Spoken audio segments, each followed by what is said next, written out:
Eschweiler is a town of nearly 60,000 in the North Rhine part of the German state of North Rhine-Westphalia. A river by the name of Inde splits it neatly in two. On one side is the old town.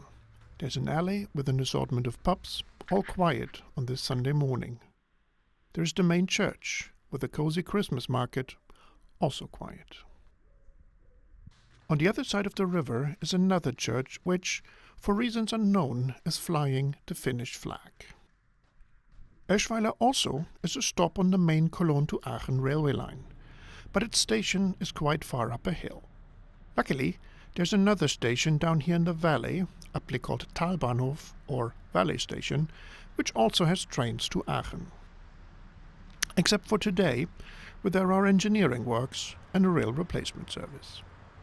This morning, a bus turns out to be less of an evil than walking up a hill, and soon I am bouncing along country roads, through towns, and get stuck, somewhat ironically, at a railway crossing.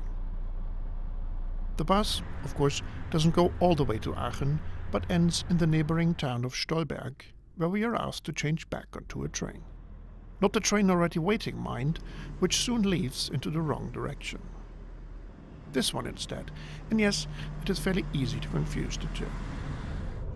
This train now finally takes us into Aachen, where I have enough time for a really challenging version of the Shell game before jumping on the train back to the Netherlands.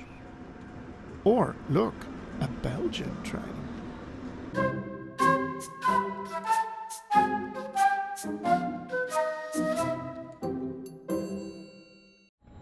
The train came in 20 minutes late. But nobody is in a particular rush to turn it around, and so it leaves 20 minutes late too. To get back into Belgium, it first has to climb a steep hill out of Aachen. When that isn't enough, it goes through a tunnel and finally arrives at the border. A wee bit onwards, the line splits into a classic and a high-speed line. Whenever there's an option, this program will always take the slow line because it will provide better entertainment. Case in point, because the Belgian railways are a bit short of rolling stock allowed into Germany, the train isn't going all the way to its advertised destination, but ends early in the small town of Welkenrath. Until 1918, Welkenrath was the border town to Germany. But when the railway opened in the mid-19th century, there was no station here. Instead, the village of Herbestal, a mere kilometer east on the German side, got the honors of hosting possibly the first border station in Europe. Only after 20 years did the Belgians decide that they wanted their own border facilities, and Welkenrath finally got its station. After the First World War, quite a bit of German territory along the border was handed over to Belgium. Herbestal remained the border station, but now for the other side. In the 1960s, the complexities of Belgian politics caused the border facilities to be moved from the officially German-speaking Herbestal to French-speaking Welkenrath, and Herbestal station was closed. But enough railway history. Here's my onwards train, an express crossing all of Belgium from the Ardennes Mountains to the North Sea coast. For the following part of its journey, it chooses the valley of the river Vestre. The river isn't really cooperating though, forcing the railway into tunnel after tunnel after tunnel after tunnel.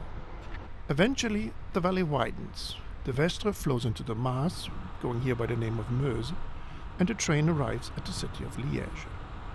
The main railway station, Liège-Guillemont, sits quite a bit away from Liège's city centre, so for now I'm just switching to a different train that takes me to Liège-Saint-Lambert, which is much closer, if perhaps a little dodgy.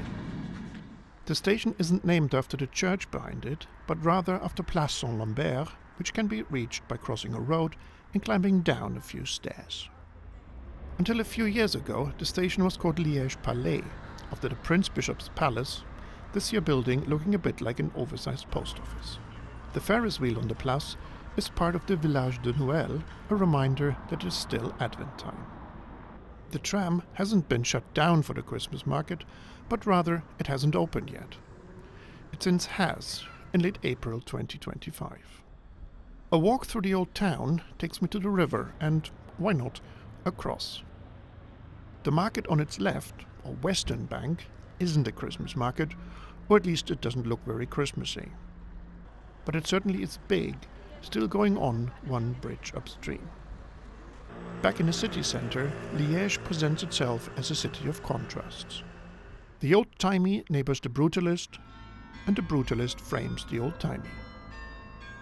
Of course there's a church. From the back it looks rather modest, but it is indeed St. Paul's Cathedral, and thus the city's main church. That is because it's only the fallback cathedral. The real cathedral once stood on Place Saint-Lambert, next to the post office cum palace from earlier. Towards the end of the 18th century, the people of Liège decided that they had enough of the ruling prince-bishop in a very revolutionary kind of way.